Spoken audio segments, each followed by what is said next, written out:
Hi friends, it's me Chinnu. Welcome back to our channel. അപ്പോൾ ഇന്ന് എനിക്കൊരു കല്യാണം ഉണ്ട് കേട്ടോ. കല്യാണം കഴിഞ്ഞിട്ട് വേണം വർക്കിന് കയറാനായിട്ട്. അപ്പോൾ ശരിക്കും പറഞ്ഞാൽ ഈ ഡ്രസ്സല്ല ഇടാനായിട്ട് ഉദ്ദേശിച്ചത്. ഞാൻ ഇടാൻ ഉദ്ദേശിച്ച വേറൊരു ഡ്രസ്സാണ്. കറക്റ്റ് ടൈമിലുണ്ടല്ലോ കറണ്ട് പോയി കഴിഞ്ഞപ്പോൾ തേക്കാൻ പറ്റില്ല. 2-3 ഡ്രസ്സ് എടുത്ത് നോക്കി, അതൊന്നും എന്താ പറയുക, എല്ലാം തേക്കാണ്ട് ഇടാനായിട്ട് പറ്റില്ല.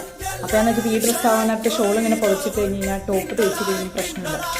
ഞാൻ വിചാരിച്ചു അങ്ങനെ ചെയ്യാമെന്ന് എനിക്കൊരു ഐഡിയ തോന്നി. ഞാൻ ഈ ഡ്രസ്സ് എടുത്തു. അപ്പോൾ കല്യാണത്തിന് പോകാനാണ്.